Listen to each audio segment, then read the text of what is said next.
a quick run through of what we're using.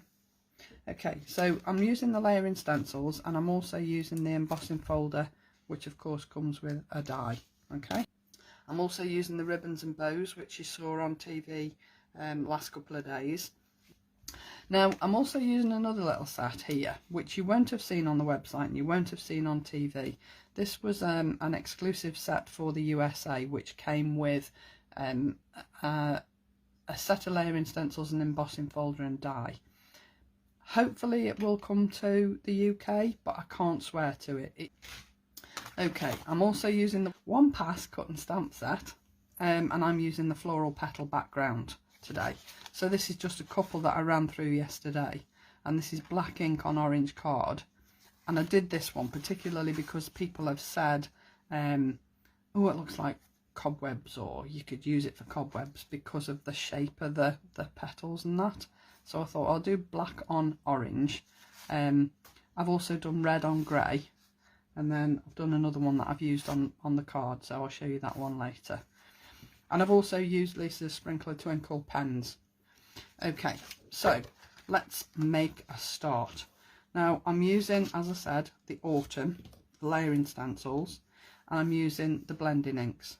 I am also going to be using a couple of the pigment inks, just to add a little bit more depth and a little bit of detail. Okay, but we'll come to that in a little while. So I always have all my inks around me, just in case I decide halfway through that I want to use a colour that I haven't picked out. So I have them all, and then I'm prepared. Right, so first off we're going to go in with our orange, which is our Early Sunrise. I love this colour, it's so gorgeous. And I'm just going to go quite lightly with this, because I don't want this to sort of have too much of an impact. I want the impact to come afterwards with all the detailed stencils. Okay, I love this set because I think it's really clever how Lisa's thought of where the bow sits and where the pumpkins sit behind it. It's just such a well thought out stencil set. I think there are, is there 9? Yeah, 9 stencils, which I think is amazing, because for me, the more stencils you've got, the better the detail, the more realistic the detail. Now if you've ever sort of sat and looked at any one of Lisa's stencil sets, you will see that the detail that she gets on her flowers and whatever she's using, whatever she's given you as a stencil set, the detail on it is amazing.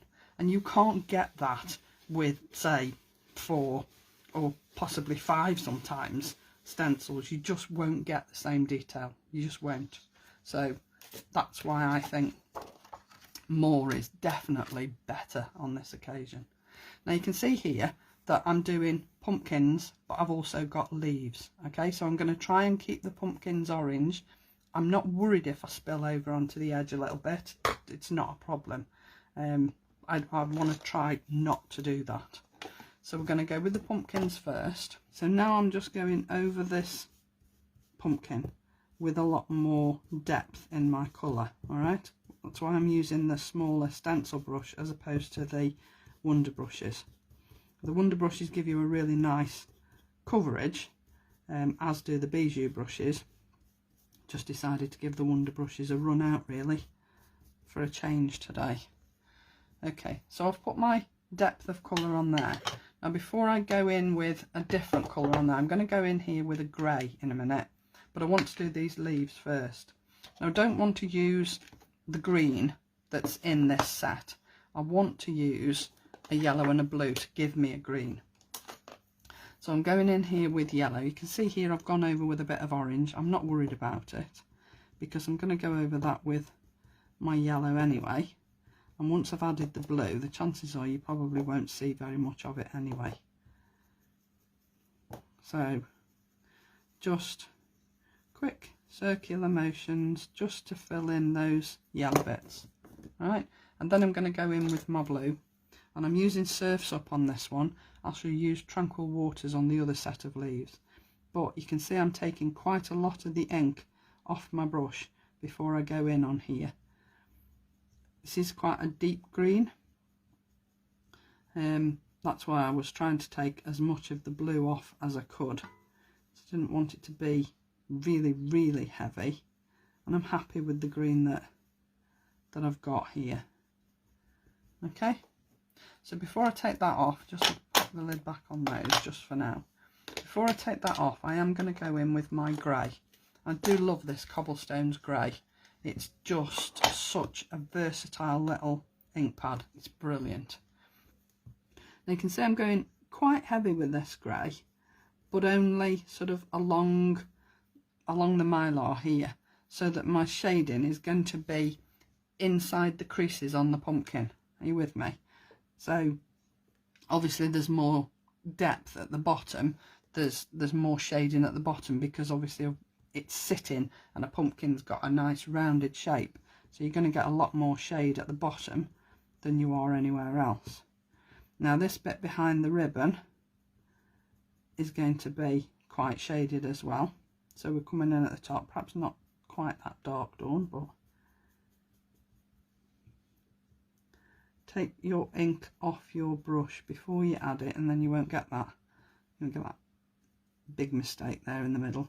Now I am filling that little stalk in grey as near as I can get it, because obviously the stalk is a completely different colour, isn't it? Okay, so I've done most of that grey that I want to do in there. If I just lift that up, you can see what I mean. That grey has given that pumpkin quite a lot more roundedness to it, a lot more depth to it. Well, I think it has anyway. Okay, so we're going to go in with the next one. You can see this is a completely different set of leaves. So I'm going to try and go a little bit lighter actually with this set. So I'm not going to add any ink to my brush to start off with. And I'm going quite light in here with this yellow, because I want a differentiation between both sets of leaves. I want them to look like two different sets of leaves rather than just one shade. So let's make these a lot softer and a lot lighter than the others. Okay, so I'm going to go in with Tranquil Waters on here, and again I'm going to take off loads of the ink. You can see how much I've taken off there. I'm coming in really gently. You can see where I'm holding the brush that I'm not putting as much pressure on here. So even though I've taken a lot of the ink off, as well as taking a lot of the ink off, I'm not putting the same amount of pressure on as I did with the other leaves. So I'm not getting the same depth of colour adding down onto that yellow. So the green I'm going to get is a really soft, palish sort of green. Like so. That's better. Now that one looks better than the one I did yesterday, so I'm happy with that.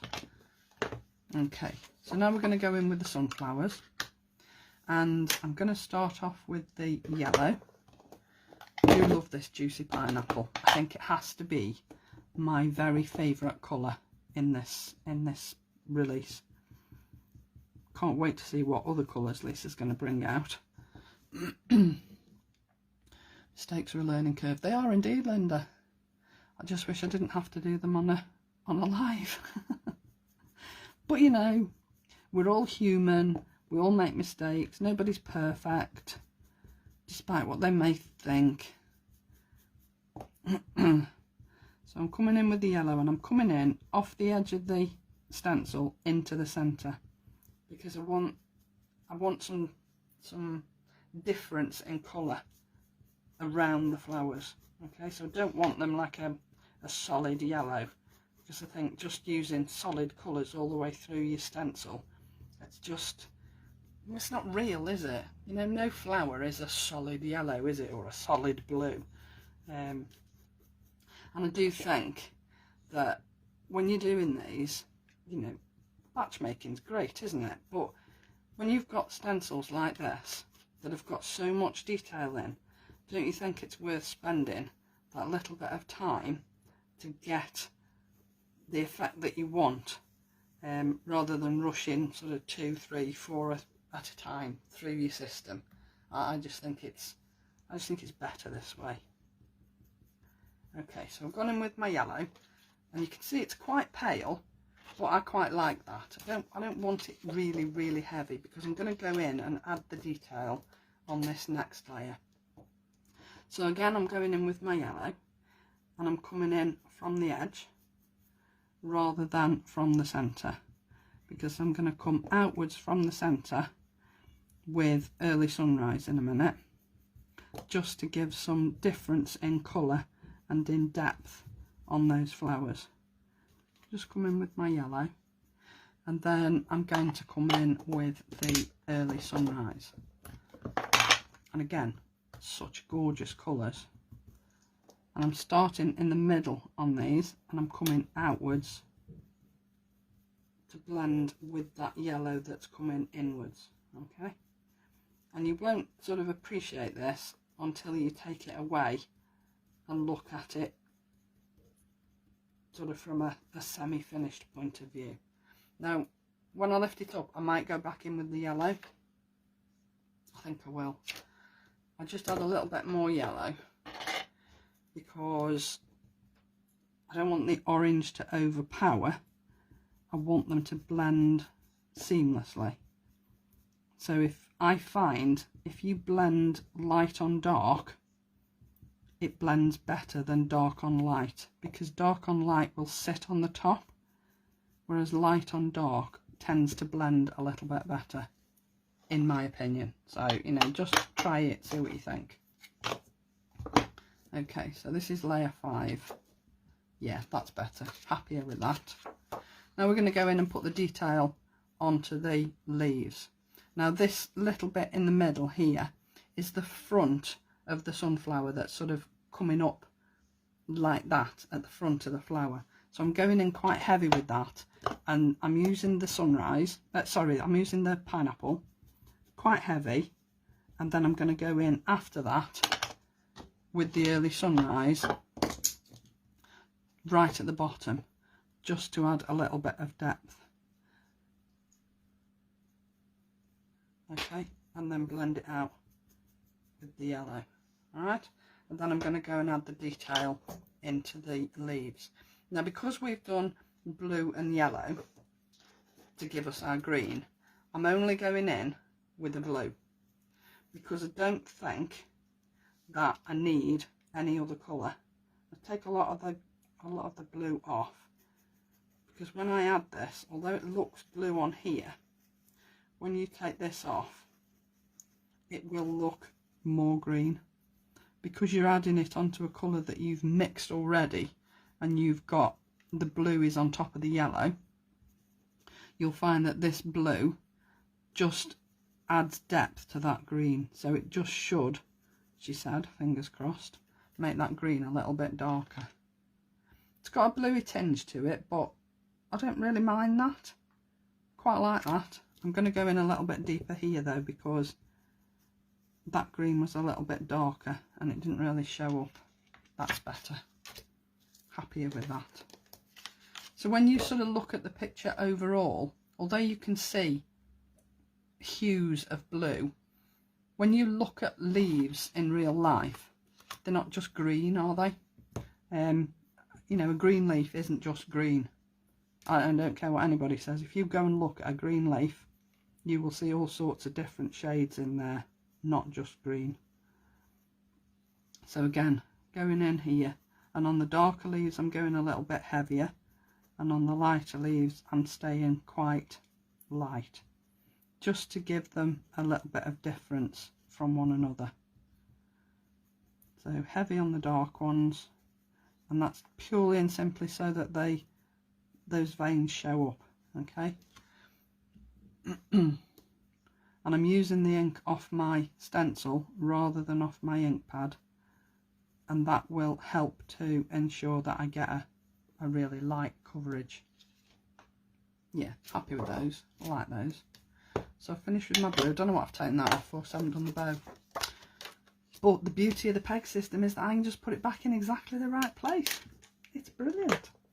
Right, so I'm going in with Strawberry Sundae. I want this bow to really stand out.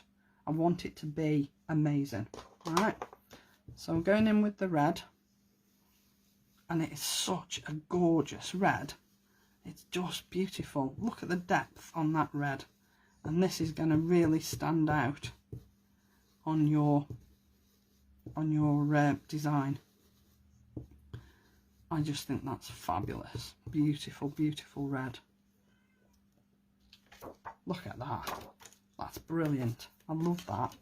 But you see how now, because you've got that shading on the pumpkin, once you've put your shading on your bow's going to sit right on top, and it's going to look as though it's sitting right on top instead of just blending into the background. Okay, so now we're going in with red again here, just on the bow, to add some more depth.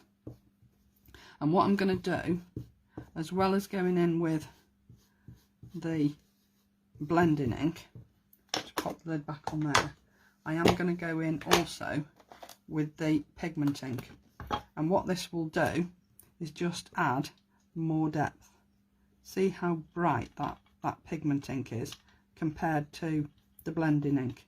The blending inks are gorgeous, but this pigment ink will just give you that little bit more depth. And remember, these are pigments, they're not blenders, but they will blend. They just add that little pop of colour that you sometimes need. Now I am going over this with another colour in a minute, but only sort of picking out highlights, so picking out the creases on the bow, and places where the light will create shadow on the bow. Alright, so I'll just finish this little bit off first, and then we're just going to do the stalks. So that's my red used. Now the stalks need to be brown. Lisa doesn't have a brown, so I've used orange and blue. Alright, now I'll put the orange down first and then add the blue, and then if I don't like the colour that I'm getting, I'll go in and add a little bit more orange. Alright, so I'm going in first with my early sunrise, and I'm going quite heavy because obviously it's got to take a blue on top of it, so it needs to be quite a heavy colour. I'm just trying to stay out of that bow there. Then add the centres to my little sunflowers, like so.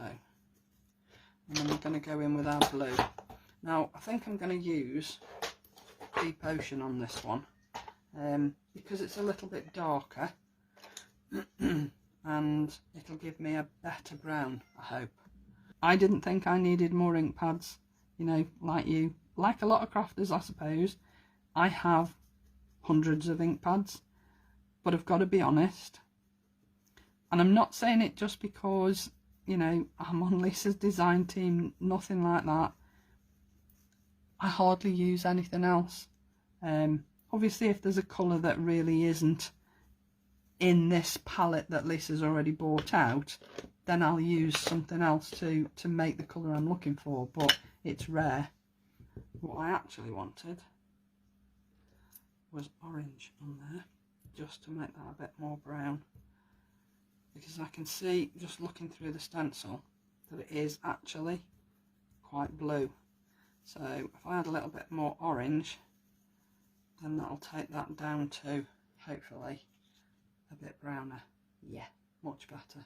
Okay, so before I take that off, I'm just going to add into this bow here a little bit of purple.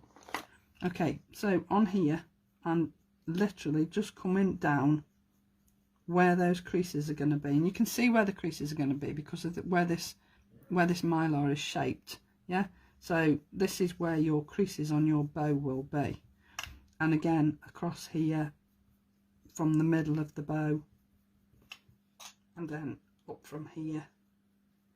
Just sort of use your imagination as to where you think light and shade is going to fall.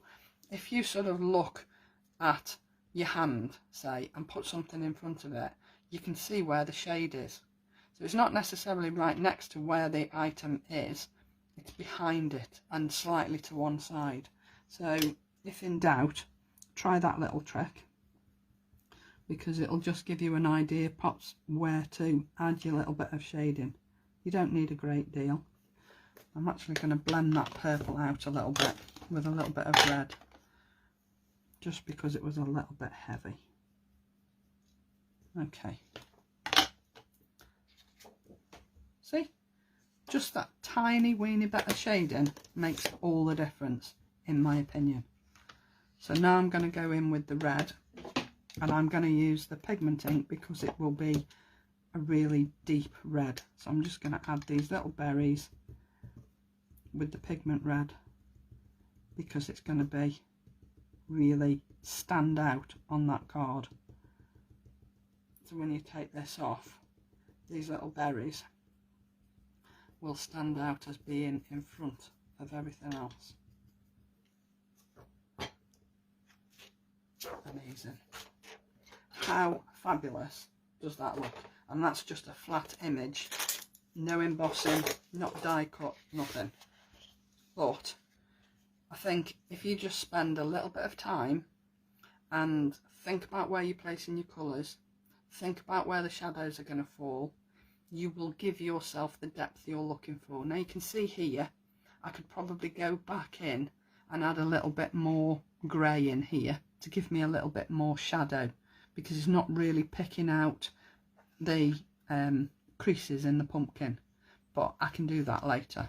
Okay, but I just think it's worth spending some time adding a bit of shading, and just take your time, enjoy it. You know, I think it's so worth it. And you see what I mean about the blue? Although I know it's blue, when you're looking at that, I don't think it looks blue. I don't think it doesn't on camera anyway, but don't automatically think, oh, it's too blue, I've spoilt it, I'll throw it away. Don't. If you don't like that blue and you want it to be a little bit greener, add a bit of yellow in. You know, it's just about practice and just playing with your colours. So, you know, enjoy it. And that stencil set, for me, is one of the most beautiful that I've ever seen. So, you know, in good old Blue Peter fashion, here's one I did earlier. I did this one yesterday. And again, you can see what I mean about here. I've picked out more of the colour here. I've picked out more of the detail by adding in more grey. Can you see the difference? If I just hold it up so that you can just see the difference. There's more detail in this one than there is in this one. Yeah?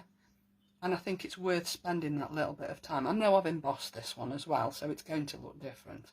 But picking out the colours with that little bit of shading just makes all the difference, I think. So that's my image. Then I've used the nested flags. And again, I've used the one pass cut and stamp. And I did this in early sunrise blending ink onto the one pass. And did it on grey card. And then I've just used orange and black. And I've just stuck them one on top of the other. I know I could have cut them down and saved myself some card, but I didn't. And then I'm going to add that to one side of my card, and I'm raising it up a little bit. Okay, and I'm raising this up as well because I think it deserves it. All right, so if I put this down, so there's my 3 flags, and then I'm just going to add this with depth as well, because I just think it's worth giving it a little bit of a standout position when you've spent all that time colouring it.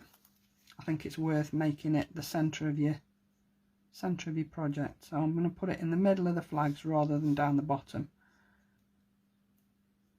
And I just think that is, I mean, for Thanksgiving, isn't this gorgeous? Now this is the Happy Holidays sentiment set.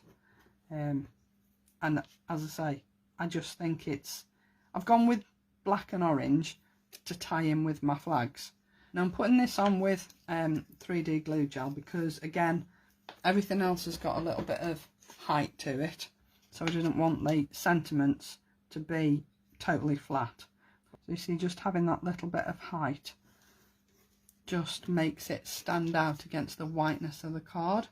So then I've added my bow, and I've done the bow in red to sort of mirror the red bow on the stencil design. And again, I'm going to add it 3D. And I added the Sprinkle of Twinkle sparkle pen. I used the red one on top of the bow just to sort of lift it a bit. I've used red card, as you can see, but I also went over the red card with the Strawberry Sundae blending ink as well, just to give more of a depth of red, because the red card that I've used wasn't really deep enough for what I wanted. So I'll just add that to the bottom of the card, again with a little bit of height.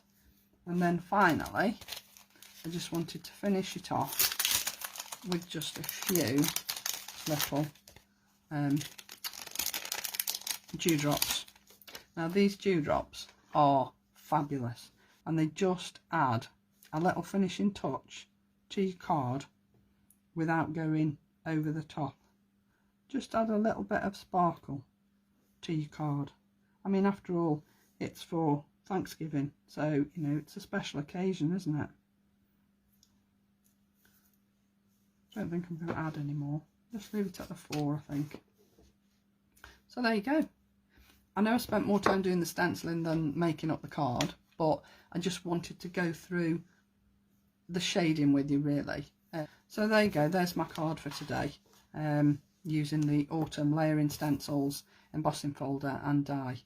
And when you run this through the embossing folder, it just pops, it just brings it to life. And it's just such a cool way of colouring, and like I say, the detail that you get, because there's more than 4 stencils, I think is just incredible.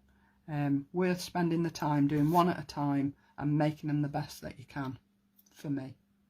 So have a lovely weekend, everybody. Thanks so much for joining me, I really do appreciate it. Bye for now.